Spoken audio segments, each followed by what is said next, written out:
Welcome to my YouTube channel. જો તમે આ ચેનલને લાઇક અને સબસ્ક્રાઈબ ના કર્યું હોય તો લાઇક અને સબસ્ક્રાઈબ કરી દેજો. આજે આપણે જઈશું ધોરણ 10 ચેપ્ટર નંબર 3 દ્વિચલ સુરેખ સમીકરણ યુગ્મ. એ જોઈએ સ્વાધ્યાય 3.1. એની પહેલાં આપણે એક કોષ્ટક છે એ જોઈ લઈએ. હવે આમાં દ્વિચલ સુરેખ સમીકરણમાં કોષ્ટક આવે છે, એમાં છે ગુણોત્તરની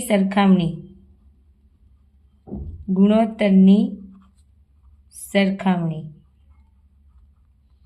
પછી આવશે આલેખાત્મક સ્વરૂપ. સમીકરણનું આલેખાત્મક સ્વરૂપ કેવું થશે એ. અને ત્રીજું આવશે બેઝિક સ્વરૂપ. તો બેઝિક ઓકે. ચલો, ગુણોત્તરની સરખામણી આપણે ચોથા ચેપ્ટરમાં જોઈ ગયા હતા. એ, બી અને સી કોને કહેવાય? તો એક્સનો સહગુણક હોય એને, અથવા તો એક્સ સ્ક્વેરનો બી સી એવી રીતે જોઈ ગયા હતા. ચાલો અહીંયા જોઈએ. A1 છેદમાં A2 does not equal two B1 છેદમાં B2. જ્યારે સરખા ના હોય A1/A2 અને B1/B2, ત્યારે આલેખ કેવો મળે છે? આપણે આલેખ દોરીએ. સમીકરણ, બે સમીકરણ હોય તો આલેખ કેવો મળે છે? છેદતી રેખા.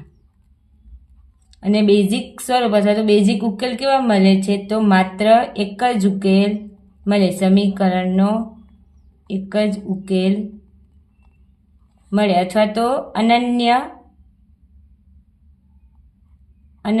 ઉકેલ મળે. અનન્ય ઉકેલ મળે.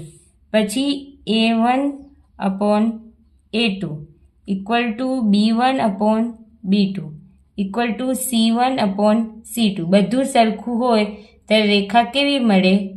સંપાતી રેખા મળે. કેવી મળે? સંપાતી રેખા મળે. અને ઉકેલ કેવો મળે? અનંત ઉકેલ મળે. કેવો ઉકેલ મળે? અનંત ઉકેલ. હવે ત્રીજું છે A1/A2 equal to B1/B2 does not equal to અથવા તો બરાબર નથી C1/C2. ત્યારે રેખા કેવી મળે? અહીંયા સમાંતર રેખા મળે.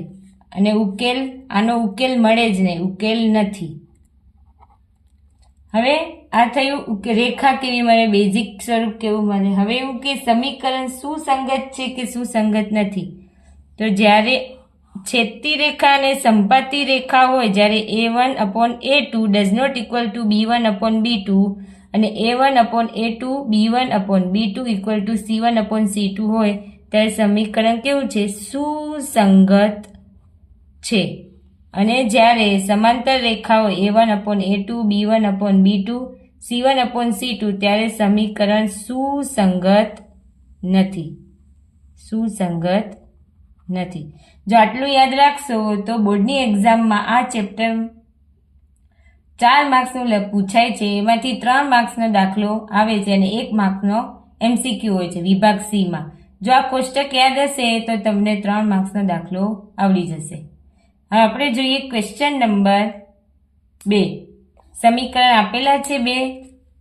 નીચેના સુરેખ સમીકરણ યુગ્મથી બનતી રેખાઓ એક બિંદુમાં છેદે છે કે સમાંતર છે અથવા સંપાતી છે, તે જો છેદે છે, સમાંતર છે કે સંપાતી છે તે ચકાસવાનું છે. કઈ રીતે? A1/A2 B1/B2 અને C1/C2 ના ગુણોત્તરની તુલના કરીને નક્કી કરો.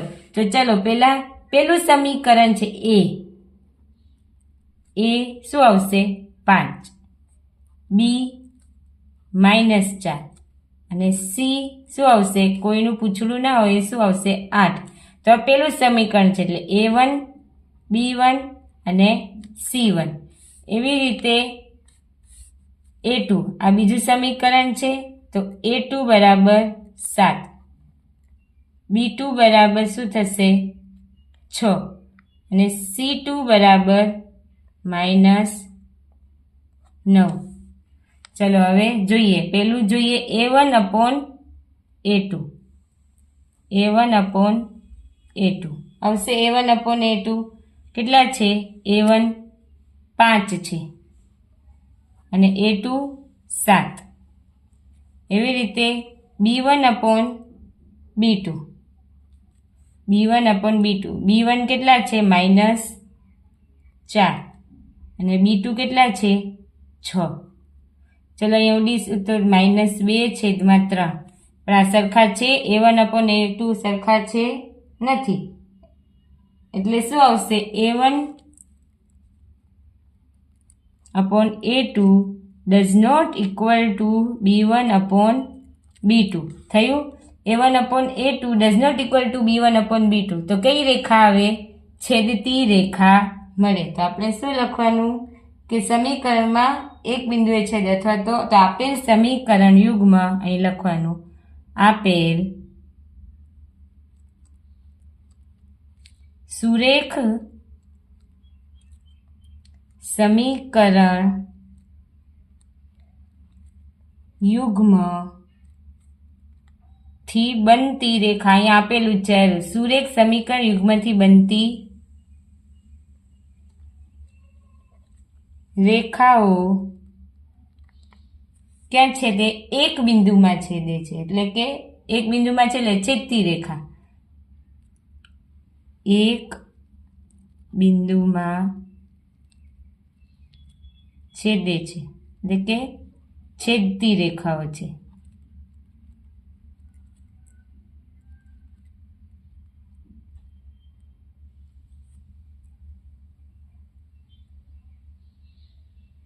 ચલો હવે પ્રશ્ન નંબર 2. શું આવશે? પ્રશ્ન નંબર 2 છે એમાં ચલો લખી દઈએ. A1 પહેલું સમીકરણ હંમેશા A1 લેવાનું. તો જોઈએ A1 શું છે? 9. x નો સહગુણક A1. પછી B1 કેટલો છે? y નો સહગુણક 3 અને C જેનું કંઈ ના હોય પૂછડામાં એ C1. એવી રીતે બીજા સમીકરણમાં A2 કેટલા આવશે? 18. B2 6 અને C2 24. ચલો હવે લખીએ A1/A2. A1 કેટલા છે? 9. A2 કેટલા છે? 18. B1/B2. B1 કેટલા છે? 3. B2 6. C1/C2. C1 કેટલા છે? 12. C2 24. ચલો 9 9 દુ 18 એટલે કેટલું આવ્યું? 1/2. 3 × 3 3 દુ 6 1/2. 12 × 12 12 દુ 24 1/2. જો ત્રણેયનો જવાબ કેટલો આવ્યો? સરખો આવ્યો. A1/A2 બરાબર B1/B2 અને C1/C2 આવ્યું. તો લખીએ A1/A2 equal to B1/B2 equal to C1/C2 છે. આથી આપેલું છે પ્રશ્નમાં. આપેલ કેવી આવશે? સરખી આવે એટલે સંપાતી રેખા મળે, એટલે એકબીજા ઉપર સંપાત થઈ જાય. આવી રીતે આલેખમાં જોયું આપણે ધોરણ 9. અહીંથી રેખા પસાર થતી હોય તો બીજી રેખા બી એની ઉપર જ પસાર થાય. એને કેવી રેખા કહેવાય? સંપાતી રેખા કહેવાય. સમાંતર રેખા તો આ આલેખ અહીંયા એક છે તો અહીંયા બીજી રેખા કઈ થઈ? સમાંતર રેખા. અને છેદતી રેખા હોય તો એક આમ હોય અને બીજું આમ મળતું હોય તો અહીંયા છેદે છે તો આ છેદતી રેખા કહેવાય.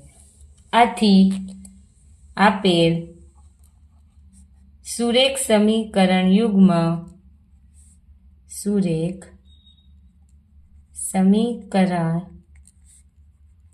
યુગ્મથી બનતી રેખા, જો A1 કેવી આવશે? સંપાતી રેખા આવશે.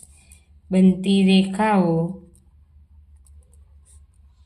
સંપાતી રેખાઓ છે. કેવી રેખા છે? સંપાતી રેખા. ચલો હવે ત્રીજું જોઈએ. શું છે? A1, B1 અને C1 લખી દઈએ.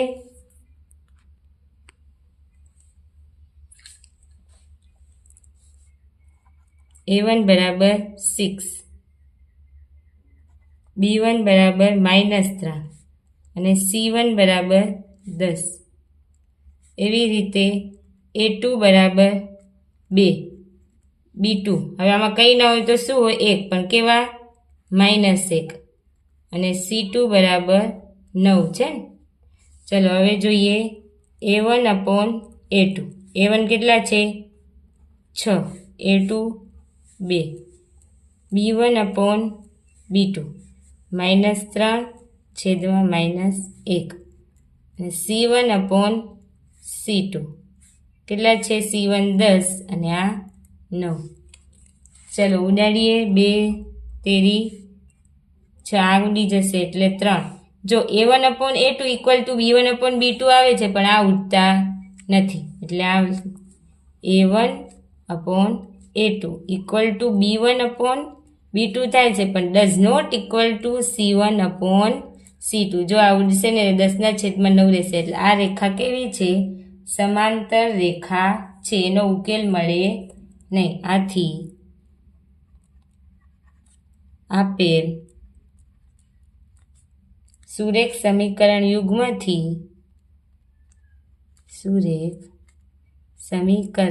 આપેલું જ છે પ્રશ્નમાં, યુગ્મથી બનતી રેખાઓ સમાંતર રેખાઓ છે. કઈ રેખા આવી? સમાંતર રેખાઓ.